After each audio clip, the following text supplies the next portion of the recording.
आपके भजन हमारे जीवन के अंदर भक्ति और मुक्ति की प्रति छाया बन जाए। कल माता पार्वती का जन्म भया, बहुत आनंद हुआ। सभी ने बड़ी वंदना के साथ मां के जन्मोत्सव को मनाया। महाराज हिमाचल और रानी मीना के यहाँ पर अष्टभुजा भवानी शिशु रूप में प्रकट होकर आई। जब भक्त का भाव उत्तम होता है ना, तो भगवान भी बाल रूप धर के कीजिए शिशु लीला अति प्रिय शीला। ये रूप अनुप छोटे से रूप में मां जगदम्बा आई और उस सुंदर से रूप को राजा हिमाचल अपने महलों में लेकर के आए। मां का जैसे ही सुंदर सा स्वरूप, छोटे से स्वरूप में मां जगदम्बा जगत की भवानी को लेकर के आया गया। उसी समय नारद मुनि का आगमन हुआ। इस बिटिया के भविष्य का वर्णन करो। ये बिटिया का जीवन में आगे कैसा वर्णन होगा, ये क्या करेगी, क्या होगा। नारद जी ने देखा ये विश्व सुंदरी होगी। संपूर्ण विश्व में सबसे सुंदर अगर कोई है तो यही होगी। परम ज्ञानी, परम तपस्विनी, माता पिता का वैभव बढ़ाने वाली और जगत की माता रहेगी। इतना सुनकर राजा हिमाचल बड़े प्रसन्न तो हो गए, पर एक बात और है राजन,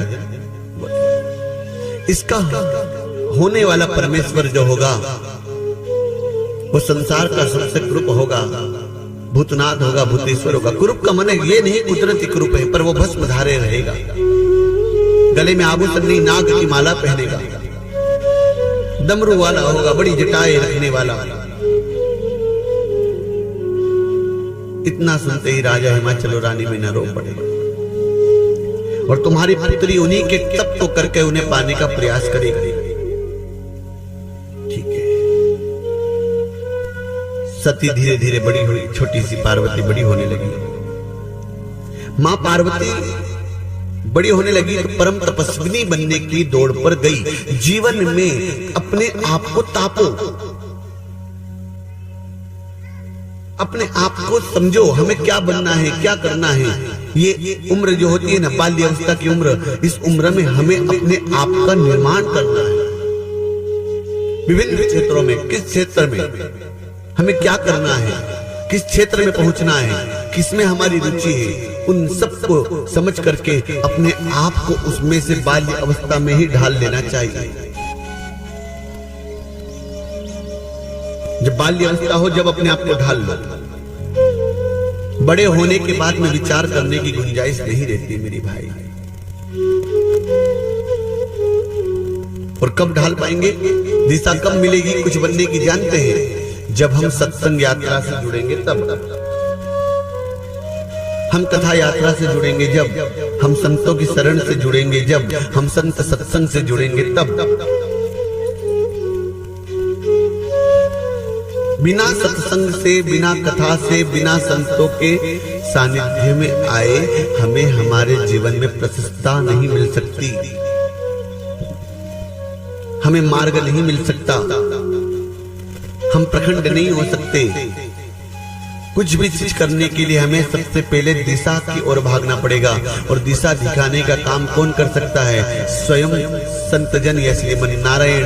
तो भगवान नारायण स्वयं ना सके तो उन्होंने संतों का निर्माण करा है, उन्होंने संतों का निर्माण करा। और संत जन है ना, उनके वाचन से, उनकी कथाओं से, उनके साथ जुड़े रहने से जीवन में समृद्धि आती है, जीवन में सरलता आती है। व्यक्ति सशक्ति की ओर भागता है।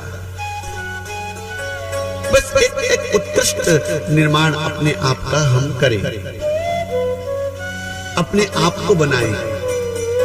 एक बात बताएं, बाल्य अवस्था ही है जिसमें हम अपने आप को तपा करके अपने आप को एक आभूषण में परिवर्तित कर सकते हैं। और आपके अंदर ही सब कुछ छुपा हुआ है।